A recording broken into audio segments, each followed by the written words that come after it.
Sou pastor, sou missionário da Lagoinha.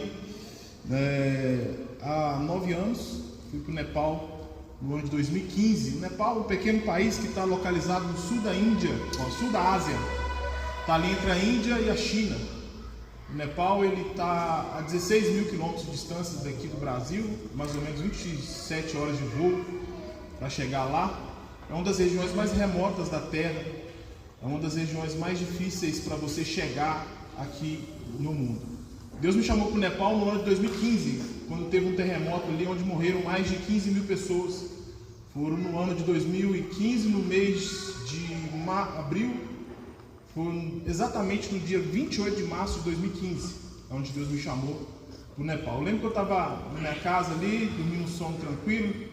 Eu acordei às 2 horas da manhã e olhei os noticiários. Eu gostava muito de ler notícias. Hoje eu estou evitando um pouco ler noticiários. Eu te aconselho também a não ler muitos noticiários, ler só o básico. E ali eu estava lendo de madrugada, estava sem sono, falava, vamos ver o que está acontecendo no mundo. Aí naquele momento aconteceu um terremoto no Nepal. E ali as notícias espirrando no telefone. Naquela época nós tínhamos acesso à tecnologia, mas nem tanto igual hoje, 2024. Né? Isso há 9 anos atrás, as coisas mudaram muito. E ali então eu propus e coloquei diante de Deus para que Deus me levasse para o Nepal naquela noite. Falei, Deus, se o Senhor me enviar para o Nepal, eu abro mão de tudo que eu tenho no Brasil. Na época eu era um jovem, tinha conseguido um emprego muito bom na multinacional, que fabricava carro aqui em Betim. Trabalhava muito bem, trabalhava dentro do escritório.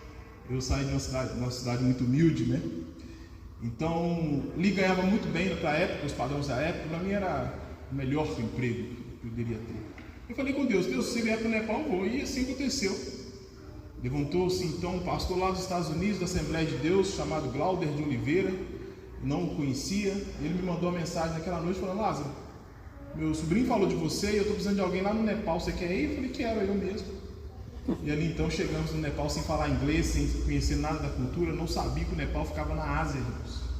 Só para vocês terem ideia. Depois que eu fui pesquisar, eu sabia que o Nepal estava muito longe. Para mim, o Nepal era África. Então chegamos no Nepal ali e encontramos o Nepal totalmente destruído. E eu fui para construir casas, escolas e igrejas nas construções.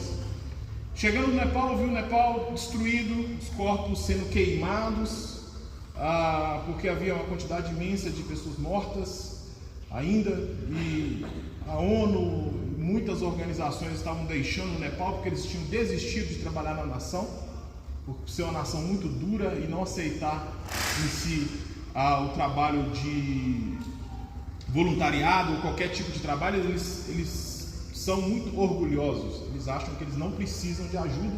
Então as pessoas estavam falando, então vocês não precisam, não se viram vocês aí, estamos indo embora.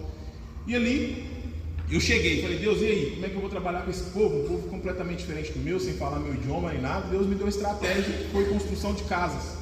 Construímos então mais de 35 casas em parceria com uma organização chamada Meninas dos Olhos de Deus e uma outra organização chamada Niamar, que é uma organização que trabalha só com pós-catástrofes. Eles desenvolveram uma casa que era resistente a terremoto e eu através de mim e eles, nós conseguimos então trocar essa tecnologia e construímos 34 casas vilas do Nepal. Nós subíamos montanhas, às vezes andávamos 4, 5 dias nas montanhas para chegar lá então construir as casas. E eu, meu irmão, eu sempre senti no meu coração que o meu trabalho não era construção de casa, por mais que eu sabia que o povo precisava. Eu falava, Deus, eu quero ser mais útil. Eu não sei se o trabalho de construção de casa é um trabalho que eu prego o evangelho da forma que eu gostaria de pregar. Me lembro uma vez que um missionário muito antigo do Nepal, 20 anos, Silva, ele resgatou mais de 1.000 crianças do tráfico sexual. O Nepal, infelizmente, hoje tem 12 mil crianças traficadas todo ano. As pessoas dizem que é um ditado dos crentes nepaleses, tá? Isso aí é um ditado deles, não tem embasamento bíblico nenhum, mas as pessoas dizem que os anjos, quando caíram no Nepal e na Índia. Os anjos caíram. Então, quando eles falam isso, porque no Nepal tem 330 milhões de deuses. E por ter 330 milhões de deuses na nação nepalesa, nós somos uma nação que professa a fé em muitos outros deuses. E um dos trabalhos meus de construção, eu me lembro que nós chegamos numa aldeia, um dia muito cansativo, era um final de tarde ali, eu queria iniciar a construção da casa para terminar no outro dia. Eu me lembro que nós pegamos o local mais privilegiado da aldeia para construir uma casa para uma família hindu. E eu me lembro que quando eu comecei a furar o buraco, nós encontramos uma pedra. E por ter encontrado aquela pedra, a família, a vila vieram todas ali me pedindo para parar imediatamente. E falaram comigo assim: aqui você não vai construir, porque nós encontramos um Deus. A pedra para eles é um Deus. A cobra para eles é um Deus. O rato é um Deus. Todos os animais, a maioria deles, para o hindu é um Deus, menos o gato. Mas o resto, eles adoram como se fosse um Deus. O cachorro é um Deus. E aqui naquele momento, então, eles falaram comigo: não vai construir a casa aqui. Eu falei: vamos construir aonde? Eles falaram: você vai construir atrás do milharal. Tinha uma plantação de milho.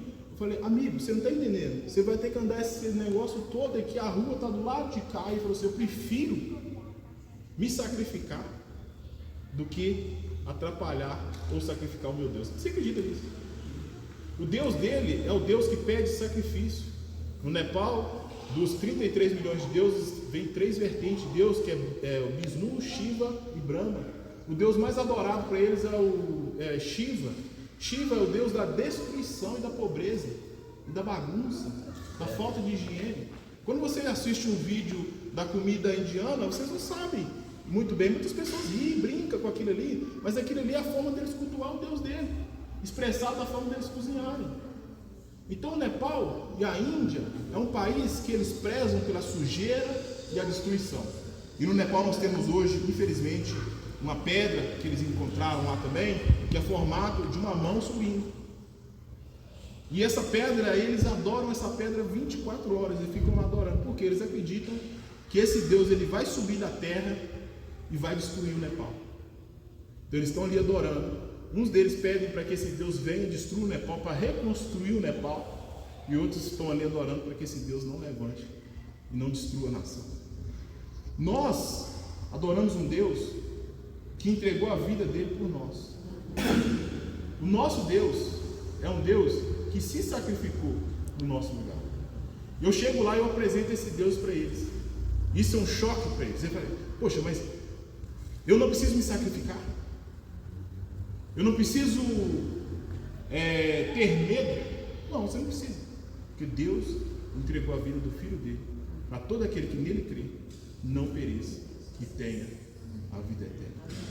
Quando a pastora disse aqui, eu sempre falo com a igreja brasileira: vocês não sabem o privilégio que vocês têm. Vocês não sabem o privilégio que tem. E o privilégio não é por causa da geração que nós estamos vendo aqui hoje, é por aquilo que foi plantado no Brasil há dezenas de anos atrás. Foi para aquilo que o povo brasileiro ele foi criado, pelo entendimento do povo brasileiro.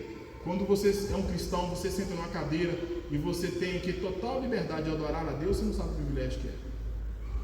Entendendo o que você entende, sabendo o que vai acontecer após essa vida, você não sabe o privilégio que você tem. Porque Paulo diz em Romanos capítulo 2 que aqueles povos que perecerem sem a lei serão julgados. Eles serão julgados da mesma forma. Não há salvação por que não seja por intermédio de Jesus Cristo.